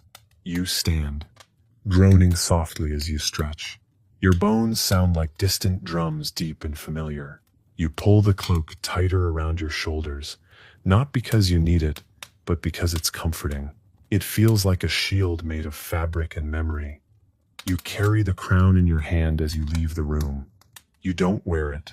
Not now. Not at this hour when everyone's asleep and the kingdom forgets, just for a while, who it belongs to. You carry it the way a priest carries a relic. Not for show, but because the weight feels earned. The hallways are dark, just torchlight here and there, flickering like nervous thoughts. You walk slowly, not because you're weak, but because the silence invites it. Your feet know the way. They've done this 1,000 times. Back to your chambers, back to the room where the day always ends, and the next one already waits. When you enter, the fire has been lit. Small, neat, obedient. A servant must have come while you were in the court, or the solar, or staring out at things that don't belong to you anymore. The bed is turned down, the sheets crisp, the air faintly scented with rosemary and sleep. You set the crown down on its usual place, next to the basin, above the worn wood of your writing desk, beside a sealed letter you've never opened. You sit on the edge of the bed, slowly remove your boots, flex your toes. For a brief moment, you let your head fall into your hands.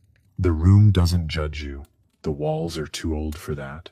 They've seen worse. Then, without ceremony, you lie back. The mattress sinks beneath your weight. The ceiling waits. And eventually, finally your eyes close. You don't dream of war, or banners, or negotiations in stone halls. You dream of fog in the orchard, of soft dirt under bare feet, of someone laughing far away, and of waking up not as a king, but just as someone who remembers what it's like to belong to no one. Morning returns not as a sunrise, but as sound. Footsteps outside your door, the soft rustle of fabric. Someone placing wood into the hearth with the same reverence they'd give a sleeping lion. You hear a kettle being set down, a match struck, then silence again. They're waiting, always waiting. You don't to open your eyes yet. You lie still for a while, letting your breath settle into the old rhythm. You know what happens the moment you move. The day begins. The crown tightens. The questions start. And the quiet, this precious quiet, vanishes like mist touched by sun. But eventually, you do move. You shift, stretch, hear your shoulder crack like an old door. You open your eyes. The fire is lit.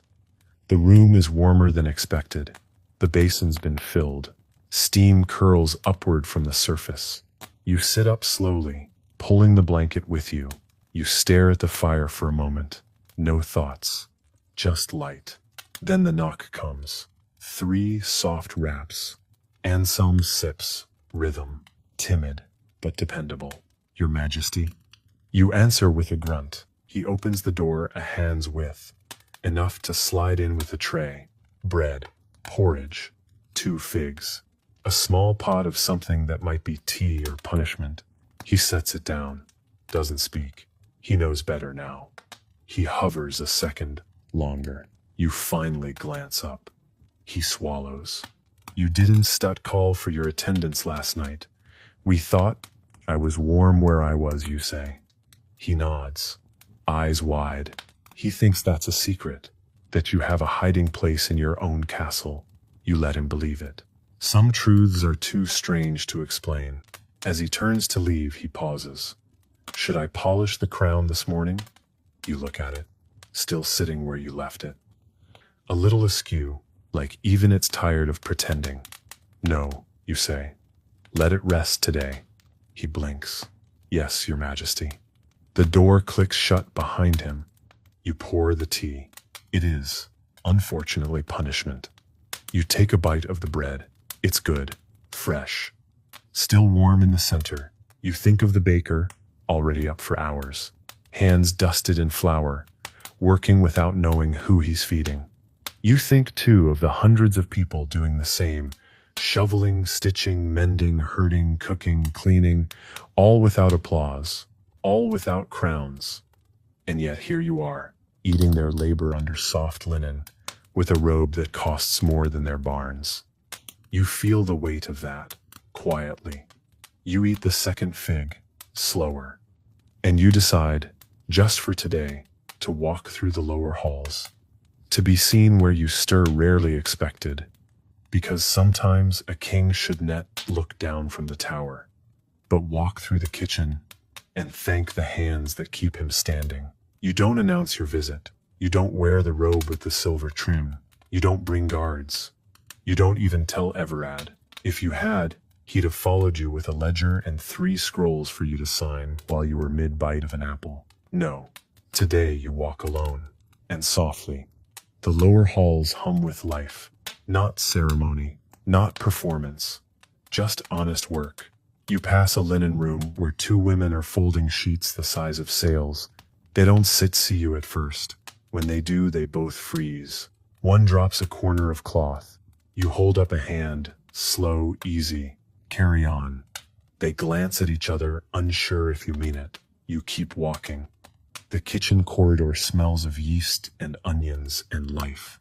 You follow it like someone tracing an old trail in the woods. You remember these halls, years ago, before the throne, when you were still a prince and not yet a promise. You duck beneath a low beam, brush past a curtain, and step into the heat and noise of the main kitchen. Chaos, in its purest form.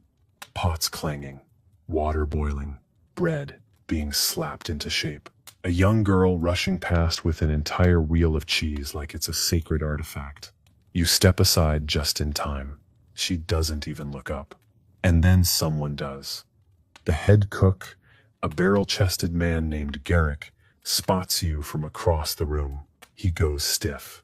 Mouth opens, probably to shout something like "clear the hearth." The king's here. You shake your head once. Firm, quiet. He closes his mouth. You walk past the fire pit, where a stew is bubbling hard enough to solve national issues. You stop beside a table where a boy is peeling turnips, like he's being punished for crimes in another life. You reach down, pick one up, examine it like it sets a rare gem. Is this your first batch? The boy stares up, wide-eyed. Yes, Your Majesty. You nod. You missed a spot. He looks like he might faint. You grin barely and keep walking. You don't stay long. A few minutes. Enough to be seen. Not as the crown, but as the person beneath it. A face. A body. A man who breathes the same smoke, walks the same floor, hears the same clatter of work done without thanks. On your way out, Garrick sidles up to you, with a warm, round loaf wrapped in cloth. Baked this morning, he says, voice gruff with pride. No spices, just flour, water, hands. You take it, the best kind. He nods once, deeply, then turns back to his ovens. You carry the bread under your arm as you return to the upper halls, through the stone stair past the forgotten door, and back into the part of the castle where kings are expected to exist. When Everard finds you later, he'll ask where you've been. You'll say you were inspecting the foundation. And for once, it won't be a lie. By the time you return to the council chamber, the mood has already begun to ferment. Everard is pacing, scroll in hand, eyes flashing like a man who's been rehearsing disappointment for the past half hour. The bishop sits nearby with his hands folded, perfectly still in the way only holy men and politicians can manage. The steward whispers something to a page, and the page runs off like his boots are on fire. You step through the doorway holding a warm loaf of bread. Everyone stops talking. Everard turns toward you with a sigh. So theatrical, it could be sold as a sermon. Sire, we've been waiting. I know, you say. You walk past him unhurried and take your seat at the head of the long-worn table. You set the bread beside the usual stack of dispatches like it belongs there.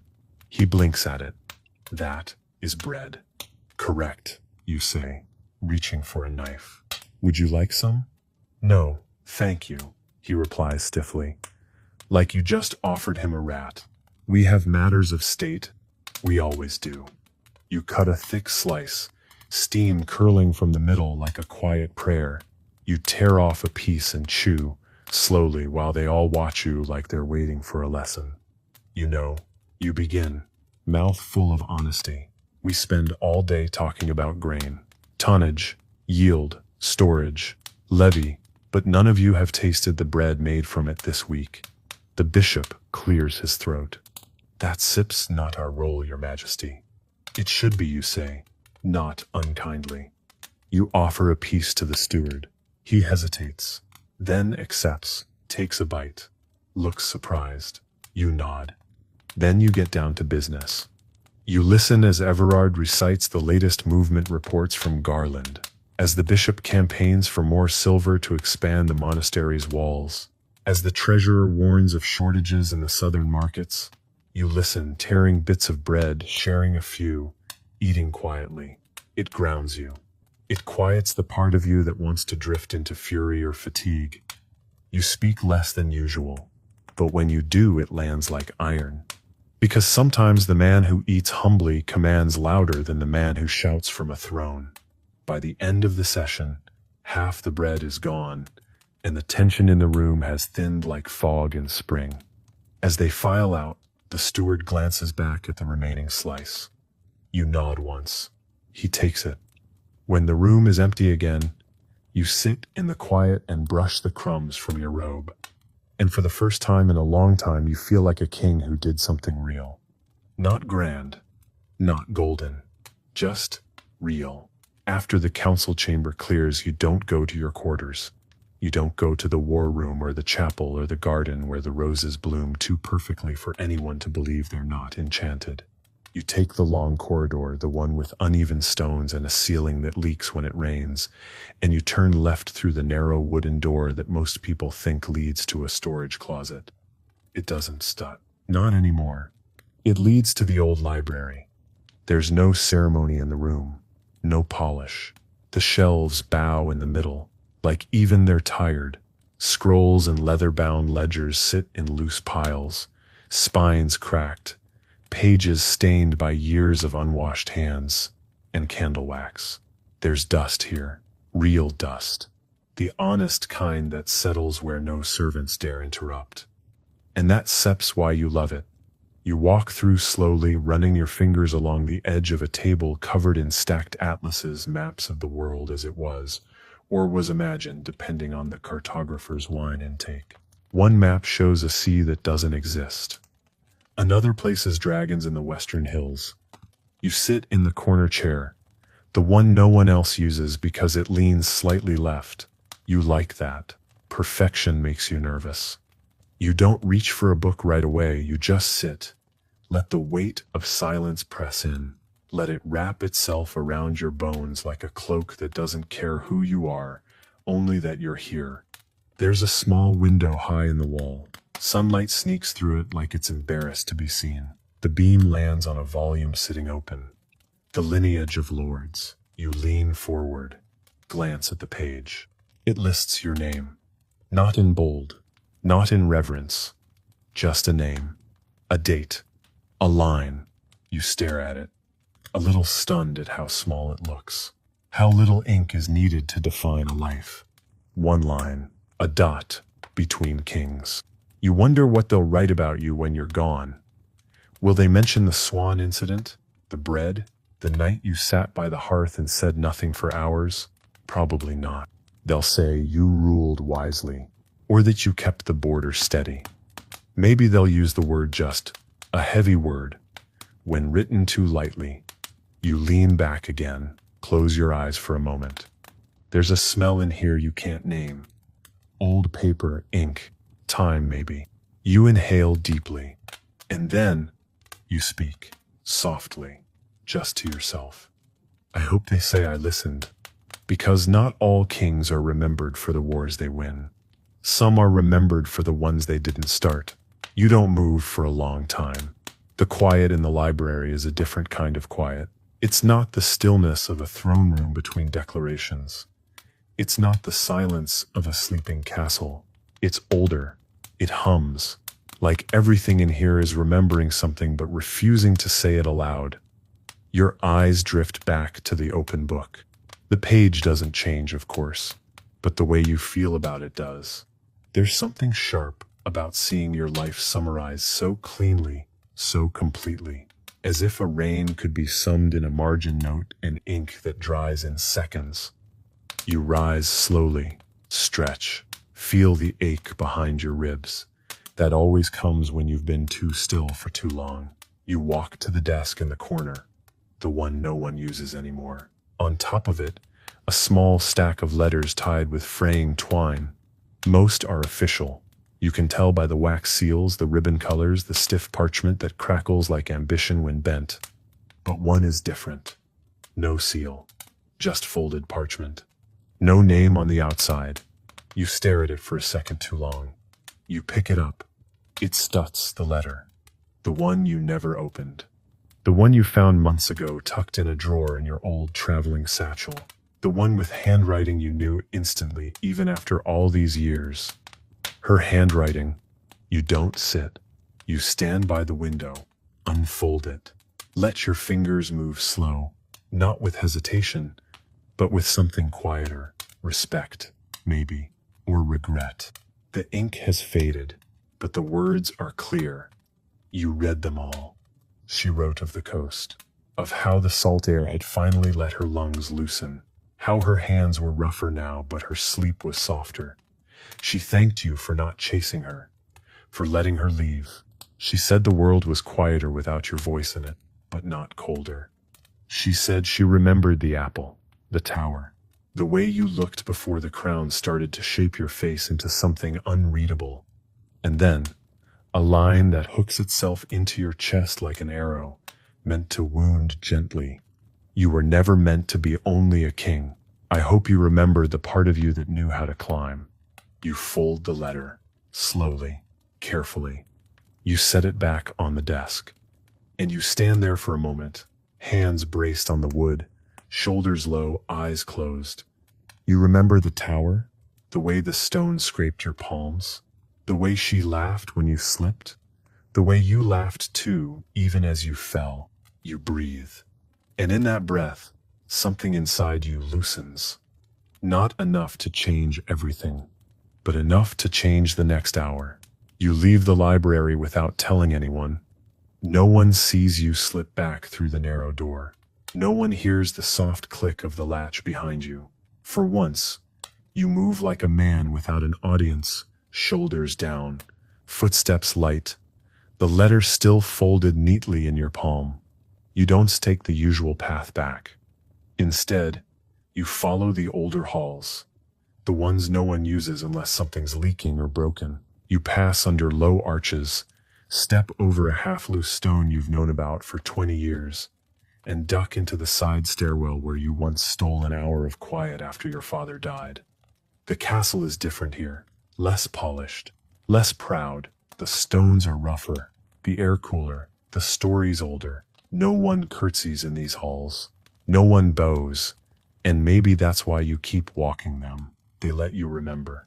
By the time you reach your quarters again, the sun has moved, tilting its light through the windows in a long golden spill across the stone floor. The fire is out. The robe you tossed over the chair earlier is still there, wrinkled, half-folded, perfectly disobedient. You sit at your writing table and place the letter in a drawer.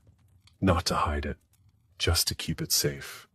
You stare out the window for a while, not seeing much of anything. A bird cuts the sky. A leaf falls past the glass. A guard shifts on the wall walk below, unaware of you watching him. It's peaceful, but temporary. There sits a knock at the door. Always, always the knock. You don't get answer right away. Eventually a voice, "Sire, the captain of the guard requests audience." You close your eyes. It sets always urgent. You rise, slowly. Let your hands rest for a moment on the desk. Then you open the drawer again and look at the letter one more time, not to read it, just to feel its weight. Then you close the drawer, pick up the crown, and place it back on your head. Not because you want to, but because there's still a kingdom waiting, and you have remembered who you were. Which means maybe you haven't lost who you are. You walk toward the war room like you've done 100 times before. The hallways feel longer today, not heavier, just slower, as if the castle itself knows you're carrying something different now, something quieter. The kind of memory that doesn't shout but lingers like the smell of wood smoke on old fabric. When you enter, the captain is already standing by the map table. His hands are behind his back. His boots are muddy. That tells you more than anything written on parchment. "Sire," he says, bowing with a nod more than a flourish, "we have word from the Eastern Post." You don't ask. Not yet. He places a letter on the table. The wax seal's broken. The edges are damp, frayed, written hard. You read it without picking it up. Bandits. 3 villages raided. Livestock taken. 2 guards killed. 1 child missing. You close your eyes for a breath, long and low. You let the weight of it land. When you speak, your voice is steady. "How many men at the outpost?" 17, he replies. You nod. "Too few." He doesn't disagree. He's been trying to tell you that for weeks. You just weren't listening. Not really. You step around the table and mark a location with your finger. Send 2 riders ahead. Deliver supplies. Blankets, bread, not just swords. Let them feel the crown before they see it. The captain straightens, but his expression softens. "I still see to it personally." You meet his eyes. Good. You dismiss him with a nod, but before he turns, he says something you weren't expecting. "You seem different today, sire." You tilt your head. "Different?" "Not softer," he says. but clearer. You say nothing, because maybe he sets right. And maybe you needed to see your name in ink, to be reminded that one day this crown will pass to someone else, and all that will remain is how you chose to wear it. The captain leaves. The door closes. You lean on the map table, staring at a kingdom drawn in charcoal lines and ink that started to crack from age. You touch the place where the raids happened, just a smudge on parchment, but out there it's fire, it's fear, it's a child who hasn't come home. You roll the map up slowly, and for the first time in a long time, you don't feel like a man balancing duty and survival. You feel like a king trying to be better than the day before. You leave the war room not with urgency, but with intention. There's a difference. Urgency scatters. Intention gathers. Today your feet know where to go before your mind catches up. Down through the archway, past the old training yard, past the courtyard where pigeons seem to stage daily coups, past the stables, where a black mare stamps her hooves like she knows something you don't. You stop just before the gates. Not the main ones. The side gate. The one used by merchants, stable hands, and servants, carrying baskets of laundry that smell like lavender and coal. A few guards linger there, not in polished armor but in worn leather and patience. You nod to them. They let you pass without a word. Outside, the road bends through the lower town, and it's loud in the best way. Pots clanging, boots in puddles, chickens daring fate, and children arguing about a stone one of them insists is magical. You walk among them like smoke, familiar, but not always seen. A baker pauses mid-gesture as she stirs a cauldron of something thick and fragrant. She squints. Is that the king? Someone beside her scoffs. Kings don sit walk without trumpets. You pass them without saying a word. Not because you stir ignoring them, because today you just want to watch. At the edge of the market, an old man is mending a cartwheel. His hands shake slightly, but his focus is unbroken. You crouch down beside him. No one notices for a moment. He offers no bow, just a grunt and a quiet, "Can't Set find good wood for these spokes anymore." You glance at the wheel. Have you tried using ashwood? He side-eyes you. And what would you know about carts then? You smile, just barely. Enough, he chuckles. And it sets the kind of laugh that sets too old to flatter. Well, then, maybe you should come back tomorrow and help me lift the axle. You rise, brushing dirt from your knee. Maybe I will. You continue through the street, slow and deliberate. The people begin to notice, not with fear, not with reverence, just surprise. And then nods, small, uncertain, but real. They don't shout. They don't kneel. They just nod. And something in your chest unclenches. Because this quiet presence might be the truest power you've ever had. Not ruling from above, but standing among them. The path winds past the smithy, where hammers strike in rhythm with the heartbeat of the town. Sparks fly in small bursts, catching the morning light like tiny rebellions. You pause just outside the open stall. The blacksmith is a broad-shouldered woman named Brina, with arms thicker than most men's legs and a scowl that could temper steel on its own. She doesn't look up right away. She's working, focused, wrapping leather around a hilt. The kind of focus that only comes when your hands know exactly what they're doing and your thoughts are somewhere far from politics. Looks balanced, you say. Voice soft enough not to startle. She glances up. A flicker of recognition crosses her face, but she doesn't bow. She doesn't just says, if it wasn't I wouldn't be wasting my time on it. You nod. That sips Brina. She finishes the hilt, sets the blade on the rack, then finally meets your gaze. You stir walking alone today. I am. That Seps knew. It is. She wipes her hands on a cloth. that used to be white and leans against the anvil. My boy joined the guard last spring. You remember? Curly-haired, tall as me when he stands up straight. You nod. I remember. I saw him on patrol last week. Looked proud. She smiles. Just a little. He is. Still asks if you ever notice him. I just did. Her smile grows by a breath. He subtle brag about that for a month. You leave her to her forge. The sound of hammering picks up again as you walk on. Steady now. Every footstep feels less like movement and more like conversation. Every glance you share with a merchant or a mason feels like it carries something unspoken, not obligation. Connection. You stop at a small well where 3 children are playing a very serious game involving a pebble, a rope, and 1 chicken, who refuses to play by the rules. One of them stares at you openly. Are you the real king? You crouch down. Depends. Does your king eat bread and forget names sometimes? She thinks about this. I think so. Then yes, you say. She nods solemnly. Good. Because the other one we pretend is always shouting. You laugh, and it's not a royal laugh. It's not poised or timed or polished. It stuts just yours. As you rise and continue your walk back toward the castle gates, your hands feel looser, your jaw unclenched, your heart not lighter. No, not that, but steadier. Because sometimes the kingdom isn't the banners or the battles or the maps in the war room. Sometimes it's a boy in armor who wonders if you saw him.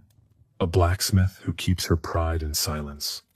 A child by a well, asking if you purr real. And your answer every day you wear that crown is to be. The castle gates loom ahead, tall and shadowed in the afternoon light. The guards at the entrance straighten when they see you approach, hands to hilts, backs to stone. You nod once, no commands, no ceremony, just a silent return. They open the gate without a word. You step through, and the change in air is immediate, cooler, quieter, more stone than sky. The castle swallows sound differently than the town. It folds it inward, presses it into corners. You're used to it, but today it feels sharper, cleaner, like you're hearing it all for the first time. You don't go straight to the solar, or the council hall, or the chamber where they'll have laid out fresh documents, pressed robes, and questions with no answers. You go to the garden, the inner one, hidden behind 2 old towers and a hedge. No one's trimmed in months. It's quiet here, not by design, just by neglect. The vines are winning, the benches are cracked, but the sunlight still finds its way in, and sometimes that's enough. You sit on the low stone wall near the fountain. It no longer flows, not since the drought last year, but the basin still holds rainwater and the occasional feather from a passing bird. You pull something from your pocket, a crumb of bread. You crumble it between your fingers and drop it into the water. A moment passes. Then a ripple. Then, from beneath the water's surface, the flash of silver. The fish are still here. Small, old, stubborn. Survivors in a fountain, forgotten by everything except them.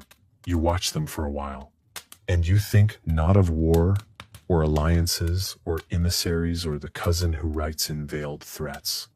You think of the girl by the tower, the child at the well, the boy on patrol, and you say softly, not to be heard, not even to yourself exactly, I tell stay. Not because you have to, but because someone must.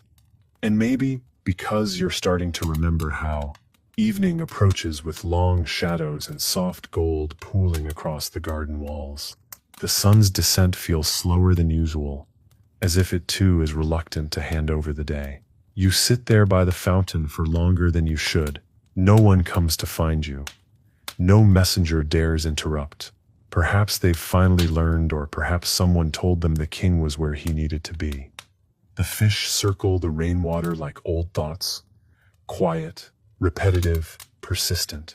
You trace one with your eyes until it vanishes under the lily leaves. and you wonder how many people in this castle even know they're still here. You stand slowly, joints stiff but not aching the way they used to. Something about today has eased that.